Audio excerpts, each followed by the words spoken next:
जय जगन्नाथ मैंने आज गोटे रेसिपी नहीं आसी जाइए। आज रेसिपी हूँ ओडिशा प्रसिद्ध क्षीर पोड़ पिठा। मु प्रथमे गोटे कप्र बासुमती चाउल नहीं जाइए। देखु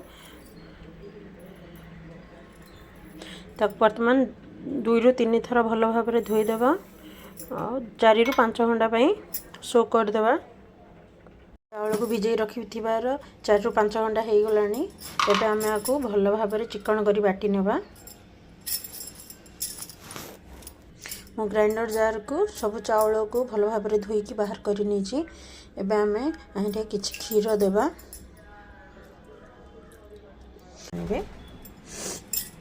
वर्तमान गैस को ऑन कर दीची। गोटे कढ़ाई की गरम करबा पई छाड़ी दीची। एबे आमे जो कप रे चाउल मापी थिले आमे से कप रे ही गोटे कप चीनी देबा। मु ए कप रे चाउल मापी थिली आइरे गोटे कप चीनी देबा। देखंतु मु एटे गोटे कप रे चीनी नै जाईची। ए कप रे ही आमे 5टा क्षीर देबा। मु एटे सिजा क्षीर 5टा कप नै जाईची। आपण गोटे कप चाउल को गोटे कप चीनी 5टा क्षीर देबे। पिठाटी बहुत नरम और टेस्टी भी हबो। वर्तमान आमे एटे किछि लूण दे देबा। स्वाद अनुसार लूण दे देबा।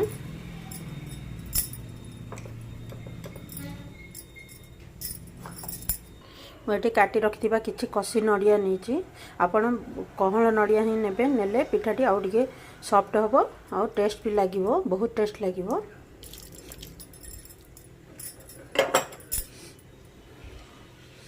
क्षीर को भल भाव फुटवा पई छाड़ी देबा। आमर भल भाव फुटी जाइए। एबे आमे बाटी थिबा चाउल बटा को भल भाव गोटे हाथ में पकेबा और गोटे हाथ में हीपरी भल भाव घांटीबा। देखो मु सब चाउल बटा को दे दीची। एहीपरी घांटीबे। बेसी काठुआ करिवेनी कि बेसी पतला करिवेनी। अल्प मोटा हो गला परे आमे बंद कर देबा गैस को। देखो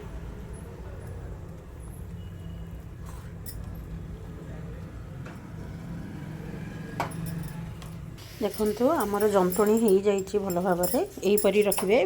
बेसी मोटा कि बेसी पतला करें। बर्तमान आम गैस को बंद करदे। मुझे गोटे पान नहीं जाइए। हाँ गोटे स्पून घी दे दीची। मुझे घरे बन घी देची। आपड़ चाहिए किना घी दे पारे। पानी भल भाव गरम हो गला आम यही क्षीर पोड़ पिठा बैटर प्रस्तुत करथिले जो ताकू आम देदेबा। बैटर को दे दीची। एबे हमें प्लेन करदबा पूरा सेट करदबा पान रे। देखो मु भल भाव सेट कर दीची। एबे हमें लो फ्लेम रे 45 मिनट सिझिबा पई छाड़ दबा।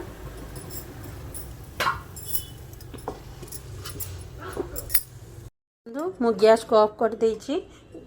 देखो गोटे साइड हो गला परे मु उल्टी आ गोटे साइड की बनै दीची।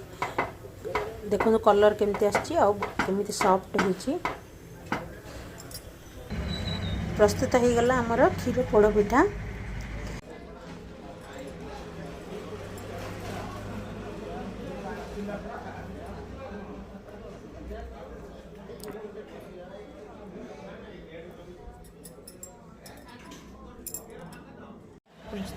प्रस्तुत हो गला आमर क्षीर पोड़ पिठा। केमती लगिला कमेंट माध्यम मते निश्चय जनइबे। रहिली संग माने जय जगन्नाथ।